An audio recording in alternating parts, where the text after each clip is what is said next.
I love these two therapists in LA. I recommend their books all the time. This is Phil Stutz and Barry Michaels, and they wrote a book called The Tools, and then a follow up called Coming Alive. And I recommend them all the time because they're just amazing. Anyway, they deal with a lot of creative people in Hollywood, all these like A-list writers, directors, actors, all people with all kinds of creative challenges. So it's really good stuff for musicians. But they have this concept called death cookies. And if you're a skier, which I'm not, but I'm told it's when you hit those like icy chunks, going fast downhill, and they can like, they can derail you or whatever, but it's this exhilarating thing, like so they call it eating a death cookie when you smash through one of these things. And that's the approach that the tools guys and I swear by this too, that you can take towards doing the scary thing that you need to do the next morning, right? There's the email that you've been avoiding tackling. There's the, practice for a certain piece that you've been avoiding, whatever it is. But that's eating a death cookie.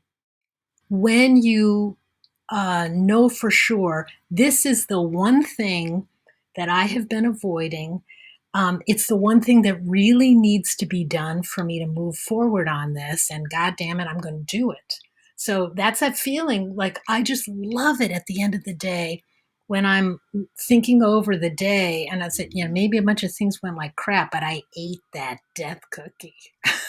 Okay, I'll do my taxes. Okay. Yeah, okay. Okay. Interview's I'll do over. it. I got to write that I'll piece. itemize everything. Yeah.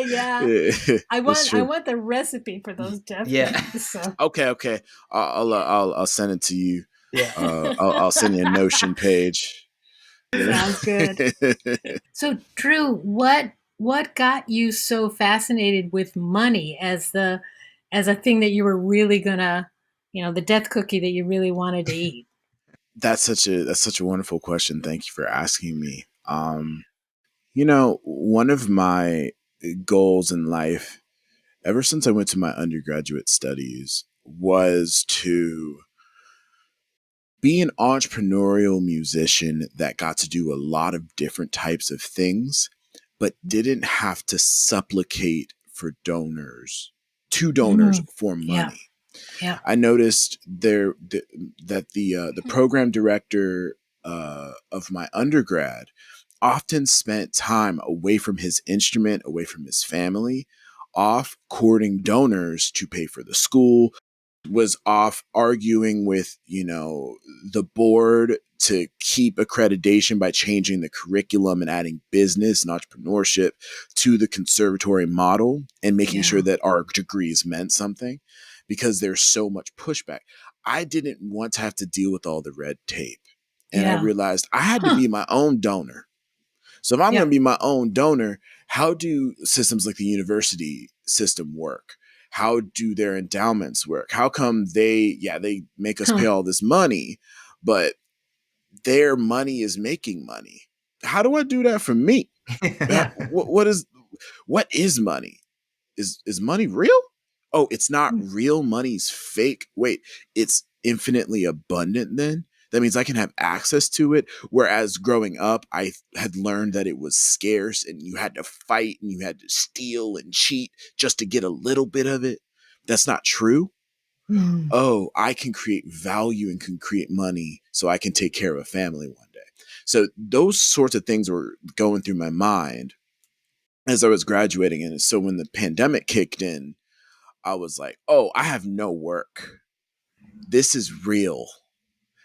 It's either, forego my desire to be a father in the future and support a family and support my existing family, my mom and my brother in the future with my art, which I will not compromise on. And I was like, okay, I have to work smarter, not harder. And so that kind of led to me reading more books, like Brittany Stanny's Overcoming Under Earning. Oh God, yeah, I love that book. Mhm. I've recommended this Let's to talk so many about it. people, and then I found one of my clients has made like she's in a networking group where they go like a chapter at a time in the book together. Yeah. I thought was Yeah. really good. Wow.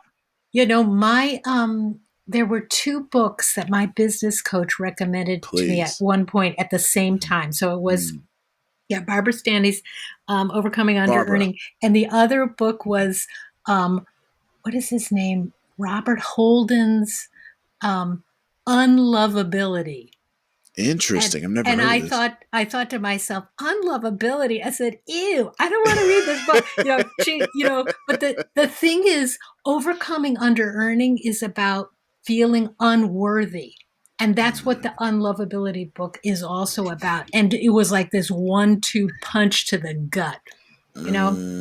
It's that Mm. whole stinginess thing about not investing in yourself, not believing that you're worth it. It's Mm. That's a lot to take in. But I think that there's so much value in trying to confront the hangups that we have about money. Everybody has a money story, right? There's stuff in our way. And I Mm. was in this year-long money mindset program that was really good, but what I saw was like how many layers that we have, like from what the messages that we got from our parents, and not anything that they inflicted on us, Yeah. Yeah. in any kind of you know harmful way. That Mm-hmm. it wasn't purposeful, but my parents were Depression era folks, so there's really this like poverty mindset, Mm-hmm. and you just have Mm-hmm. to think about, Mm-hmm. okay, how is that playing out in my life? Mm-hmm. So it's just so weird to find that I would be having like fear around just managing the money. Just this fear would come up. And is including having financial planners tell me, you're not going to be a bag lady. You're not going to be a bag lady. You're fine. Yeah. You're fine. You're fine. And like, so, in the back of my mind, it's like still there. So Mm-hmm. it's really something when you're looking at stuff, whether it's a large investment or what feels like Mm-hmm. a risk, Mm-hmm. right? What comes up, just to even notice where you feel it in your body, what's going on, what are the associations, because that's the first step to changing the mindset stuff that's in our way. Another thing that I learned that I want to add on to that Mm-hmm. is, what is the cost of not learning about it? What's Right. the cost of not doing something about it? Yeah. Hmm. Because if you don't learn about your personal finances, just, I love reading. It's just like, I'm Mm. learning so much just from people's experience. It just helps you like get forward really quickly. One thing that I learned was just like, if you don't learn to manage your money, if you're paying somebody 1% to manage your money, first of all, you're trusting them with your money. Second of all, when you've grown that nest egg to $1 million, $10 million, 1% is a lot of money. That's a Mhm. crazy Netflix, subscription Yeah. to do something that you're capable of doing yourself, Yeah. right? So you pay in one way or another by not taking on the responsibility and like getting through that pain. You pay for it, Yeah. and it's either an opportunity cost or literal dollars year by Mhm. year.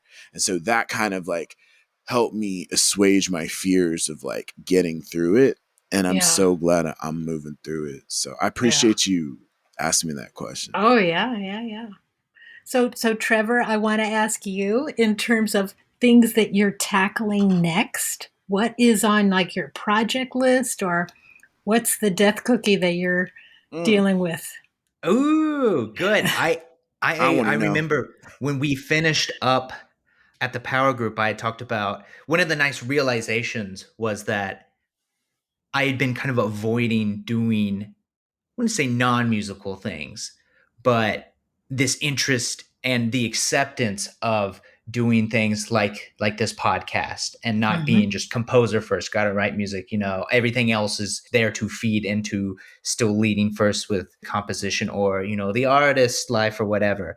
And doing all of this deep looking inward and assessing money and learning about quote unquote the real world, I kind of noticed that going into business, learning about business, or doing these other things that might not directly have an obvious music link, uh, one is okay. Mm, And two, that's what I really enjoy. mm, So instead of finishing up the recording project, like I'm sure a lot of like clients, come to you for finding a new tenure track, my objective wound up being by the end was to learn about business, learn about how to make money as an artist, specifically focusing on money.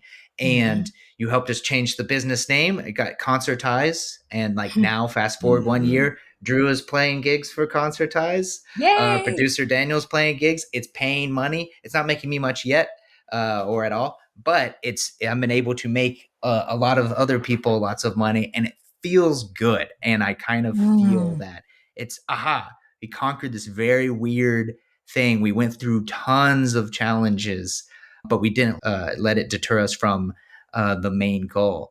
mm, But what I did do that was the acceptance of, I think it's okay to not feel guilty about having to write music or having to have some creative project. So I spent the better part of the past year saying no to almost every creative project. Hmm. And but it Hmm. felt good. It was in a good. I put up, I was like, in 6 months, I'll check back in and see if I need to extend the lease huh, on focusing in on the business career things. And then so I extended it, and just now I am working back on a piece. I got a dance piece. We got a mm, premiere coming up very shortly, and it's knocking off that rust. And I have to remember that, like it's just fear.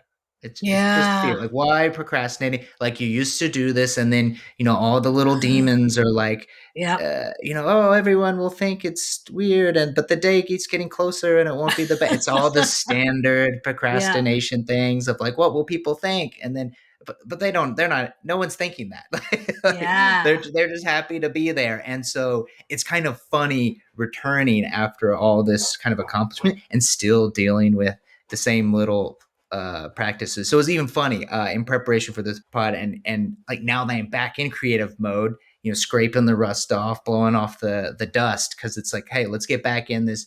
You're gonna be fine. Like, it's yeah, gonna be okay. I was watching these YouTube videos of the how to end procrastination type things. And one of the funniest ones is, now there's so many methods. There's the 2 minute rule, there's the Pomodoro technique, there's the blocking, I there's love the, the and, Pomodoro. and there's yeah. so many of these, one highlight a day, this method, that I watched a really funny video where someone ranked them.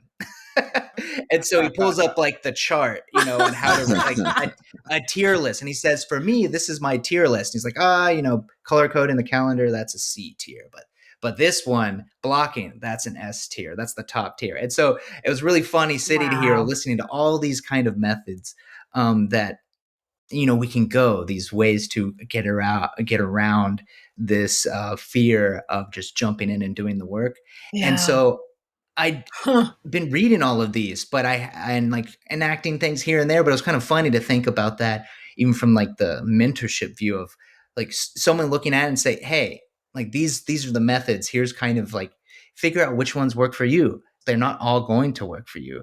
Not Yeah. everyone's going to wake up and be able to do this type of thing, but one of these is going to help you get back into it." So, long answer short, I'm writing music again. It's for a Yay. choreographer, and it's exciting. It's scary jumping back into it, but I'm pushing through. And the method for me that I selected out of that tier list is Mhm. thinking input based. It's like, stop sweating about, oh, I need 2 minutes by this time. It's thinking of course, breaking it down to smaller chunks, but focusing really hard on like, I'm going to put in that 25 minutes for Mm. for this. I'm going to put in this amount of time, and being less worried about the goal, because the goal will come from it, but just sitting down and putting in the time, which is what I'll Yeah. be doing after this call. So Yeah, yeah. Oh, that's so good. That's so good to hear.